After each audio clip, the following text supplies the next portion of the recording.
this is 2020's 10th anniversary, I have had the pleasure of working with this man on and off for more than, 20 years, is it? 20. Well, anyway, it's hard for me, therefore, to be objective about him. But to me, from the day Hugh arrived on this program, he brought to it a steadiness and a sense of authority, plus the kindness that is an intricate part of his personality. But when he's away from this desk, Clark Kent turns into Superman, and we live vicariously through his adventures, and as you'll see, sometimes he'd bring an old friend along. Okay, ease the main. Ease the main. Ease. 10, 9, 8, 7, 6, 5, 4, 3, 2, 1, start. In the summer of 1985, Hugh teamed up with Geraldo and took us on a yacht race from Cape Cod, Massachusetts to the island of Bermuda. Later that evening, in compliance with race rules, we turned off the boat's electronic navigational aids. From now on, New Wave, like the rest of the fleet, would be relying on the navigator, in our case, me, to guide her across the sea's featureless landscape. Both Geraldo and I enjoyed the sea, as divers and as sailors. And so when a story came up that entailed that, it was a wonderful chance to do work that wasn't work. Ready to go, boys? Let's go! So it wasn't surprising to find them working underwater. In the British Virgin Islands, they went diving for sunken treasure. Their search didn't lead them to any gold, but they did uncover a 17th century cannon believed to be from the fabled Spanish treasure ship, the San Ignacio. In another underwater report, swimming with sea lions off the coast of California, Hugh became the victim of what he calls the world's most insignificant shark attack. A little over 100 feet off Catalina Island, we ran across a horn shark. This one I had wasn't much more than a yard long, and I grabbed him by the tail, and he started to swim away, trying to get away from me, and I didn't reckon on how flexible these little animals are. He arced around while I still had a hold of him and got me in the wrist. He tore my suit, and then I let go of him, and he swam away a little ways, and then he turned around and charged me, and I hit him in the nose, and he went away then. Hugh was a little less anxious to punch this shark in the nose, a 16-foot great white he met recently in Australia.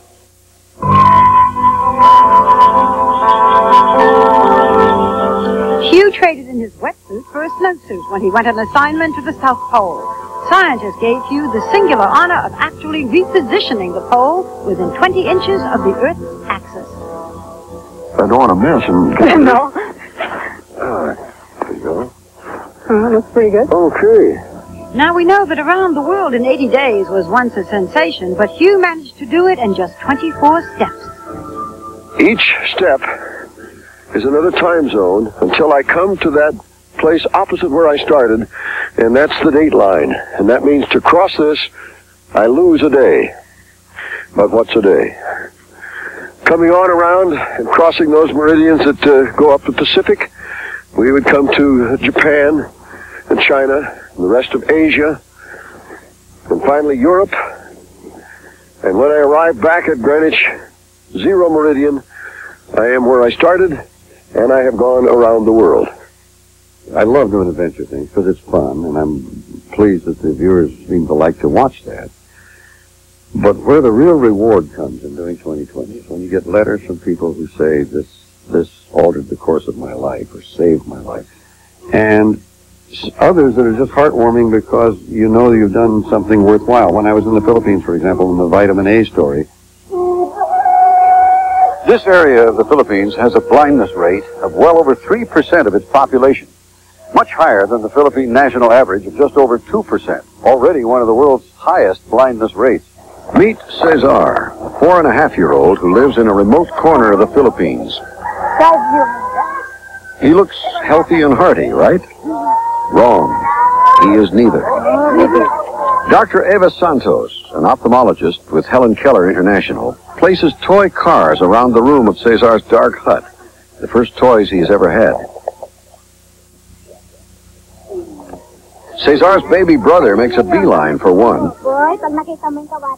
But despite Dr. Santos' urgings, Cesar does not. He cannot. He's afraid to move. You see, apparently this child cannot move because he cannot see in the dark. Cesar is night blind. Cesar is a classical case of vitamin A deficiency. The liquid in this yellow teardrop is given to Cesar, a mega dose of vitamin A that costs less than 2 cents. Without the vitamin A, we are told, Cesar would have gone totally blind within 6 months to a year. Hey, Cesar, you want to come out and join us? Now, instead of going blind in 6 months, he is protected from blindness for 6 months. I'm going to come and get you. Children deprived of vitamin A, seriously enough, not only go blind, but you don't see blind adults in those villages. And I asked why. I thought the blindness temporary. They said, no, if a child gets enough vitamin A deprivation to wind up blind, he's not going to live past 14 or 15 years. There we go. Delicious. Isn't that delicious? Isn't that good? I'm not as good at this as you are. No, you're better. And you just reduced this child's risk of dying 20-fold. 20-fold. A very different report was when Hugh traveled to Orlando, Florida, where we all witnessed Can-Do, a killer whale, giving birth.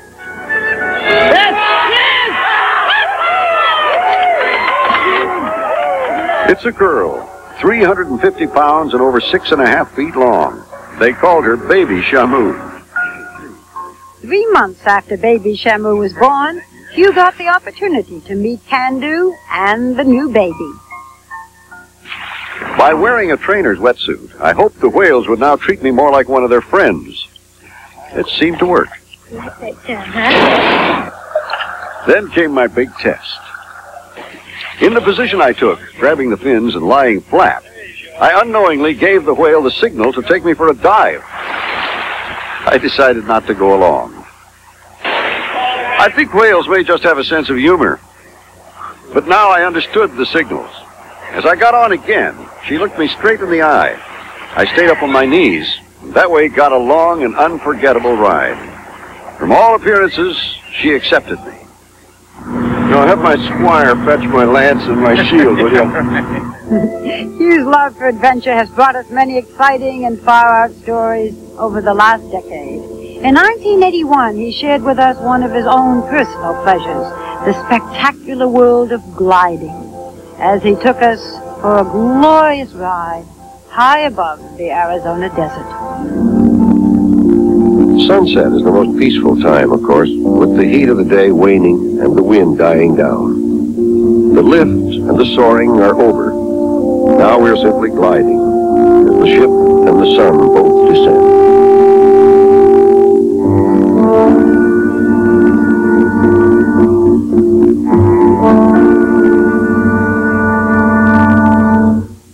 What a sense of peace. And I'm not really the playboy of the Western world. The adventure of the Western world, how's that? More often, though, our reports don't end so beautifully or so neatly. And the fate of people we've met is up in the air. So throughout the evening, Stone Phillips will check in on people we thought should want to know about. Stone? Barbara, as you know, what has happened to people in 2020 stories is often a subject of conversation around the office. But tonight, in 4 stories, we're going to do more than just tell you what's happened to those people since the original reports. We'll recap the story, then we're going to hear from the people themselves about how their lives have changed since we saw them last. Here's the first of tonight's updates. Jimmy Lee Smith, Gregory Powell, the Onion Field killer, whose cold-blooded shooting of a cop in 1963 shocked California. Smith was sentenced to life in prison, Powell sentenced to die, and their crime immortalized in print and on film as the murder committed in an onion field. The victim was Los Angeles police officer Ian Campbell. Live with it, but it's still, it doesn't prepare you.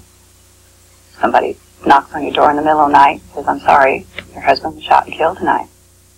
Nearly 20 years after the crime, Sylvia Chase reported on renewed anger over the Onion Field case. It was 1982. Smith and Powell had both been granted parole dates. Then something happened. Based on the true story by Joseph Wambaugh. Oh, cop killer! The Onion Field. The Onion Field was broadcast on national television, And when word spread in California that the killers portrayed in the film were about to go free, the victim's family launched a protest. I was just angry, mad. So mad I was crying that they could be put back on the street. Jimmy Lee Smith was released on schedule in February 1982. Now the public eye focused on the Onion Field man still behind bars. Greg Powell was to be paroled that June, the date approved 6 times by the parole board.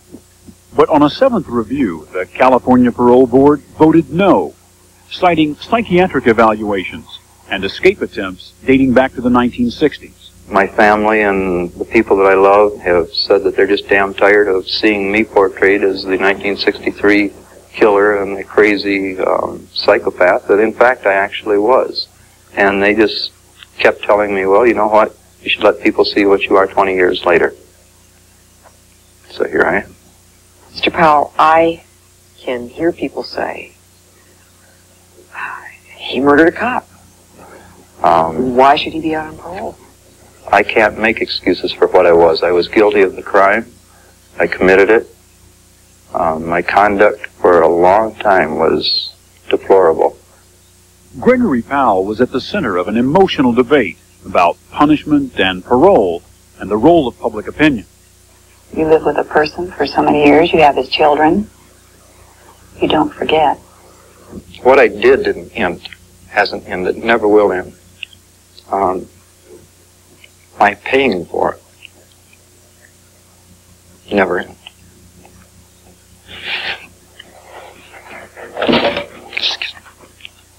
No one should shed a tear because Greg Powell did 19 years. It was a severe crime, but it wasn't made one whit worse by the factors which are keeping him in prison, which is the interaction between a book and a movie and a political election year. That was 2020, October 14th, 1982. Today, nearly 6 years later, Greg Powell is still in prison, still convinced that a book and a movie are keeping him there. If you go out and ask the average person on the street who Greg Powell is, they don't know.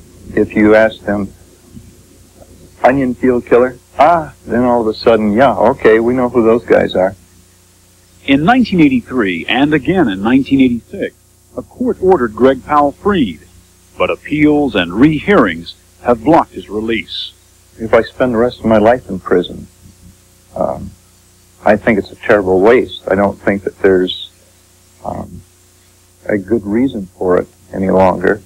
But still, if that's what fate holds in store for me, I'll accept that.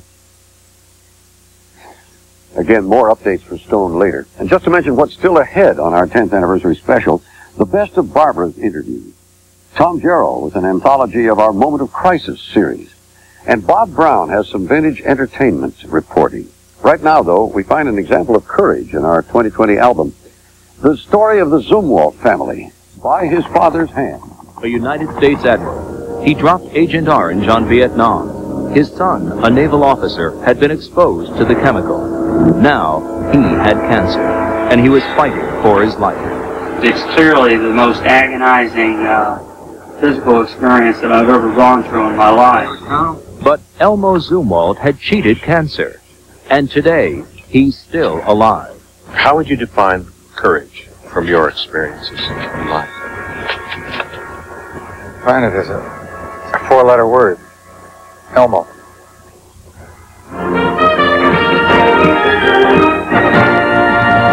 TVD Channel 11, ABC.